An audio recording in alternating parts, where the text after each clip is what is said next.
bonjour à tout le monde. Donc vous êtes ici sur le stand où je vais vous présenter la méthode qui s'appelle la spectrométrie dans le proche infrarouge. Vous avez le nom sur le poster.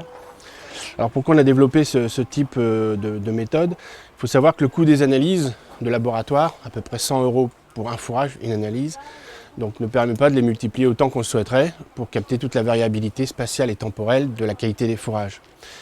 Deuxièmement, le délai de réponse du laboratoire est en moyenne entre 2 et 3 mois. Donc on ne peut pas utiliser les résultats d'analyse comme outil de gestion.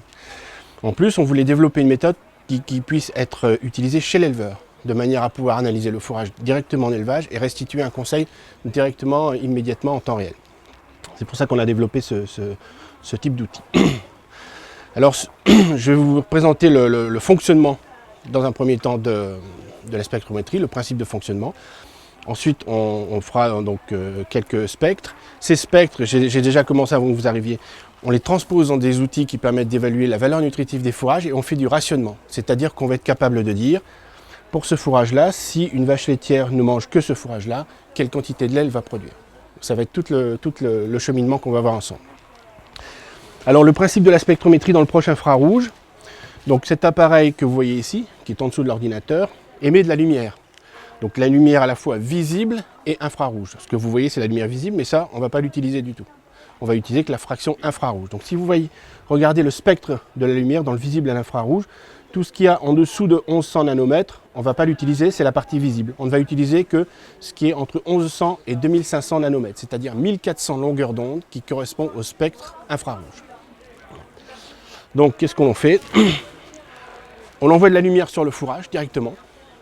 Une partie de la lumière, donc de l'énergie, portée par le rayonnement, va être absorbée par la plante, par le fourrage. Et vous savez que c'est de la matière organique, ce sont des relations covalentes, c'est-à-dire assez faibles. Donc les atomes vont vibrer entre eux. Une partie de l'énergie va être absorbée et le reste va être réfléchi. On sait ce qu'on envoie, on mesure ce qui est réfléchi, on en déduit ce qui est absorbé. Et on va faire ça pour chacune des longueurs d'onde dans l'infrarouge de 1100 à 2500 nanomètres pour obtenir ce qu'on appelle un spectre. C'est 1400 mesures et on mesure l'absorbance, donc c'est un critère qui mesure l'absorption des rayons lumineux par l'échantillon.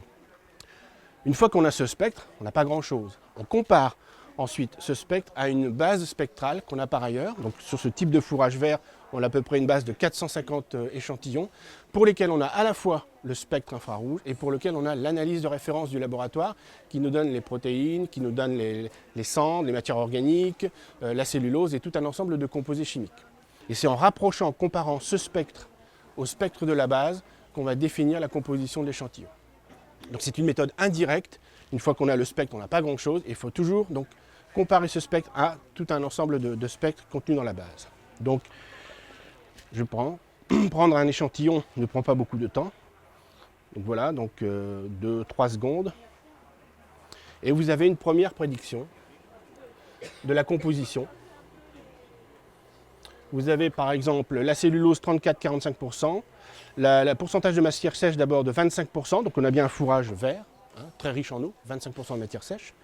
Taux de protéines 13,6, on a plutôt un bon fourrage, c'est une graminée tropicale à 13,6, c'est plutôt une bonne graminée tropicale. C'est du Bracharia decubens qui a été cueilli ce matin. En digestibilité 53,9, donc 54, c'est très très bon. Et donc le taux de cendre à 10%, donc c'est assez classique chez les tropicales, on a plutôt un taux de cendre un peu plus élevé que les tempérés. Donc on a une première estimation de la composition chimique du fourrage. L'inconvénient, vous le voyez, par rapport à ce type de support, ça c'est un fourrage séché, broyé. Donc si vous regardez, il suffit de prendre 2 spectres, 3 spectres, c'est partout pareil. C'est sur ce support-là qu'on a la plus grande précision. Sur un fourrage comme celui-là, du chloris, foin de chloris ou du Bracharia en verre, vous voyez, vous pouvez tomber sur ça. Ça, c'est des tiges, très ligneux, pas beaucoup de valeur alimentaire. Sur des feuilles, la valeur alimentaire est meilleure. Et puis là, ce matin, quand j'ai coupé le fourrage, il y avait des feuilles de mucuna.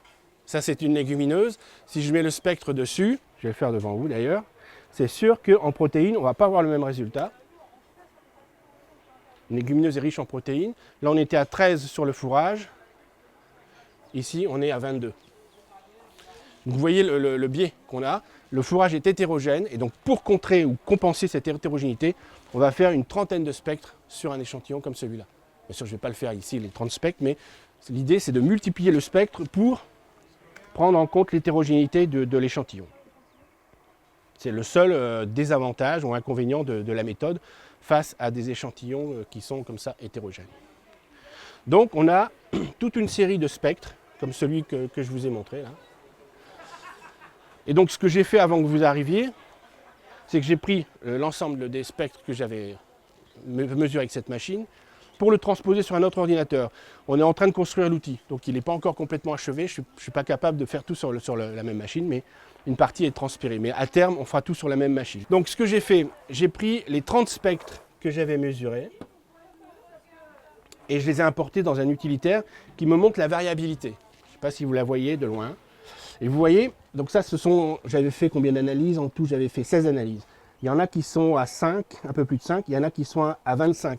25, c'est quand j'étais tombé sur la feuille.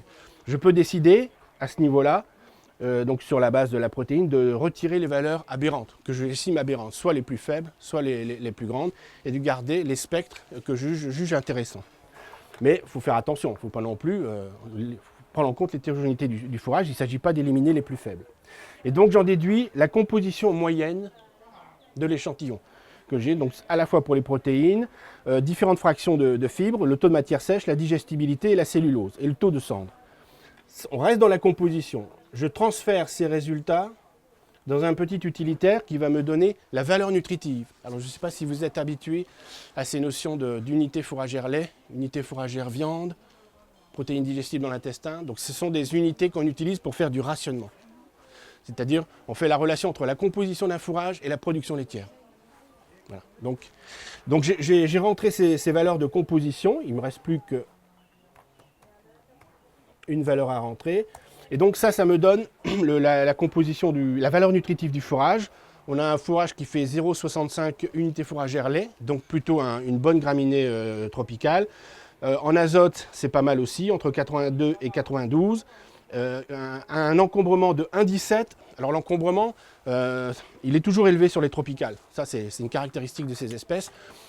Plus un fourrage est encombrant, plus l'animal va prendre du temps pour le digérer. Et donc, va pas pouvoir en manger beaucoup. Il va falloir qu'il digère d'abord celui qu'il a avalé avant de pouvoir en ingérer de nouveau. Donc, un fourrage encombrant, l'animal en ingère moins. Et on le prend en compte dans le rationnement. Et donc, à partir des valeurs qui ont été mesurées, donc on a les valeurs de composition, on vient d'avoir les valeurs nutritives, la valeur nutritive des fourrages. On rentre ça maintenant dans un petit utilitaire qui permet de prédire la production de lait qui va être permise par ce fourrage. Voilà. Alors, on a un indicateur chez la vache laitière qui s'appelle la capacité d'ingestion. Et on utilise cet indicateur pour évaluer la quantité de fourrage que l'animal va pouvoir ingérer à volonté. On ne lui donne que ça. À partir d'un moment, l'animal va arrêter toute seule de manger. Et donc, pour l'instant, c'est pas loin de 68 kg. Donc, cet utilitaire, en tâtonnant un peu, 68 kg de ce fourrage vert, elle va pouvoir l'ingérer tous les jours. C'est ce qu'on appelle la capacité d'ingestion ou une ingestion à volonté. Quand vous mettez ça sur une balance, ça fait un gros tas comme ça. Hein. C'est assez important et ça, c'est quelque chose qui pourrait être fait en termes de démonstration pour voir l'importance de ce qu'une vache laitière est capable de manger. Et donc, si elle ne mange que ça, dans la journée, elle couvre ses besoins d'entretien, ce qui lui permet de survivre, de fonctionner, ses besoins de gestation, si elle est gestante, ses besoins de croissance, si c'est encore une jeune vache de 2-3 ans, et la production de 8 litres de lait. Si elle ne mange que ça. Si vous avez déjà entendu par ailleurs des gens qui disent que le fourrage ça ne sert qu'à l'entretien et ce sont les concentrés qui font le lait, ben vous voyez, c'est déjà faux. Hein. On a une tropicale, si elle est ingérée à volonté, l'animal va pouvoir produire 8 litres de lait. Mais là, on a une vache, donc le type moyen, une Holstein de 600 kg vif. Elle a 5 ans, elle a 3 mois de lactation et l'éleveur pense qu'elle peut produire 25 litres de lait, ce qui n'est pas aberrant compte tenu du stade de lactation et de l'âge de l'animal. Elle peut effectivement produire 25 kg de lait. L'utilitaire qu'on utilise permet de le prédire. Là, on ne produit que 8 kg de lait uniquement à partir du fourrage. Donc ce qu'on va faire, c'est qu'on va retirer une partie du fourrage et on va ajouter des concentrés pour arriver à 25 kg de lait. Donc on le fait en direct chez l'éleveur, c'est ça aussi l'intérêt de la méthode. Donc bien sûr je rajoute des concentrés. Donc j'arrive presque à l'objectif, même je dépasse l'objectif, je peux diminuer un peu, j'avais mis 12, je mets 10 kg de concentré, mais je dépasse la capacité d'injection, je vais devoir diminuer d'autant la quantité de fourrage. On va rajouter un peu de concentré puisque on n'arrive pas à 25, là on a dépassé, donc voilà, on arrive presque ici en tâtonnant un peu, à équilibrer la ration. Si cet animal donc, ne mange pas, j'avais dit 65, donc s'il ne mange plus que 57 kg et 11 kg de B80, donc B80 c'est un concentré essentiellement à base de maïs, cet animal pourra produire 25 kg de lait. Voilà, entre 24 et 25 kg de lait. C'est-à-dire qu'on a fait ce qu'on appelle un rationnement. L'éleveur voulait 24-25 kg de lait. Donc avec ce fourrage, si elle en mange 57 kg, et s'il apporte en plus 12 kg de concentré, 11 kg de concentré, il arrive à son objectif. Alors, on vérifie que la ration, les caractéristiques sont correctes. Alors cette ration a 18% de cellulose, c'est correct, c'est la limite basse. Il faudrait au moins 18%, là on est à la limite basse. On a un pourcentage de concentré dans la ration de 44, on essaye de ne pas dépasser 50. Donc là aussi, on est dans les clous. Par contre, là où ça ne va pas, et c'est caractéristique des tropicales, c'est qu'on a une carence, un déficit en azote dégradable. C'est-à-dire l'azote qui est facilement digéré. Donc ce qu'on appelle le PDIN, l'azote dégradable. Et donc il faudrait modifier la ration en disant, on peut apporter ça, il faudrait diminuer le B80, le concentré énergétique, et apporter un concentré qui apporte un peu plus d'azote dégradable, comme la pulpe de betterave par exemple. Donc, voilà le conseil qu'on peut donner en direct à l'éleveur. Ensuite, d'autres petites applications qu'on va développer permettront de savoir si cette ration est acidogène, c'est-à-dire que si elle acidifie trop le rumen, et vous savez que l'acidité du rumen, ce qu'on appelle l'acidose, dépend de deux critères, l'amidon des concentrés, donc ça baisse le pH, donc ça acidifie la pente, alors qu'à l'inverse, les fibres, donc, comme la cellulose, ont tendance à augmenter le pH. Donc si une ration est trop acidogène, on va avoir tendance à diminuer les concentrés et à augmenter le taux de fibres. Et donc on apporte ainsi à l'éleveur, en temps réel, un conseil non seulement pour équilibrer sa ration pour atteindre l'objectif de 25 kg de lait, mais également avoir une ration qui, pour l'animal, présente le moins de risques sanitaires ou nutritionnels possibles. Voilà. Donc si vous vouliez retenir trois choses, donc retenez les avantages de cette méthode, c'est que le coût, peu cher, la rapidité, le fait qu'on puisse utiliser cette méthode chez l'éleveur, imaginez ça à l'arrière d'une fourgonnette, l'ARP par exemple, qui utilise aujourd'hui cet outil, se déplace dans les exploitations et peut faire des analyses en direct. L'inconvénient est lié au coût de l'appareil, c'est un appareil dont le coût avoisine 40-50 000 €. On ne peut pas imaginer équiper tous les élevages avec ça. Et donc, dans le cadre d'un service offert par l'association réunionnaise de pastoralisme avec qui on travaille, on peut concevoir qu'un appareil soit utilisé et puisse répondre aux attentes des éleveurs. Donc, actuellement, l'ARP a le même appareil. Vous apportez un fourrage à l'ARP ou ils viennent chez vous, ils vous font l'analyse en direct. Donc, c'est une méthode qui a été développée toujours en direct avec eux. Le CIRAD, on élabore et on améliore les équations de calibration. On les transfère à l'ARP qui les utilise sur le terrain pour ses éleveurs. Et donc ça a été cette recherche et l'élaboration de cet outil a été fait avec l'association réunionnaise de pastoralisme, les filières animales, la CICALE et la CICARAVIA, donc les filières de bovines essentiellement, la fédération réunionnaise des coopératives agricoles, la FRCA, dans le cadre des réseaux RITA Animal, du réseau RITA Animal et le CIRAD.